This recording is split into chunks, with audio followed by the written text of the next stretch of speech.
भावांनो, कसं आहे माहीत आहे का? आपण सगळे तरुण आहोत. आपलं रक्त जातीसाठी सळसळ करत आहे.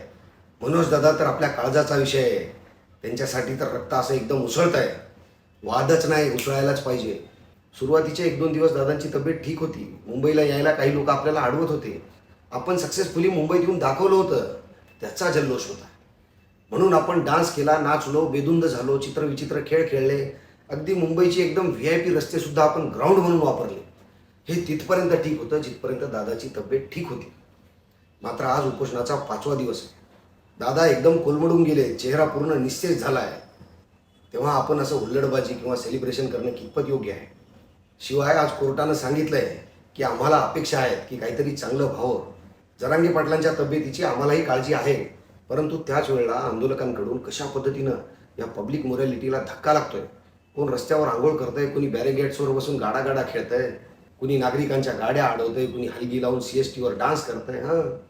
अर्थातच त्यात मीही डान्स केला होता. मात्र सुरुवातीच्या 2 दिवसापुरताच. ते साफ चुकीचं आहे, खपवून घेतलं जाणार नाही. तसंच रस्त्यावरील गाड्या काढून रस्ता मोकळा करण्याचं आवाहन न्यायालयाने केलं आहे. दादांनी सुद्धा सांगितलेलं आहे. भावांनो, इथे एक गोष्ट लक्षात घ्यायची आहे. आपल्या बापानं भारतरत्न डॉक्टर बाबासाहेब आंबेडकरांनी हे संविधान तयार केलं आणि न्यायव्यवस्था ही संविधानाचा एक अविभाज्य भाग आहे.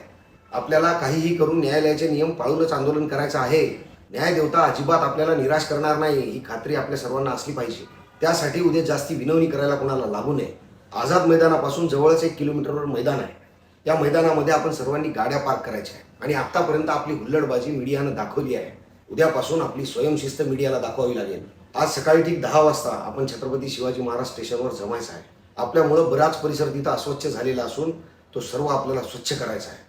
मराठी जेवढे उत्साही आहेत, जेवढे आक्रमक आहेत, जेवढे शिस्तप्रिय आहेत, तेवढेच ते प्रेमळ आहेत, स्वच्छतेचा संदेश देणारे आहेत, न्यायदेवतेच्या आदेशाचं पालन करणारे आहेत.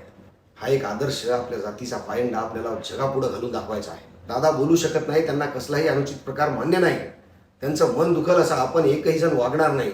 आणि जर कोणी विचित्र वागताना दिसलं ना, तर तो खरा मराठा नाही. त्याला चांगला चोप आपल्याकडूनच दिला जाईल.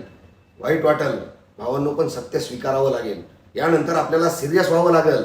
गरज पडल्यास परत आक्रमक होऊ, पण सध्या शांतता हवी. जय शिवराय.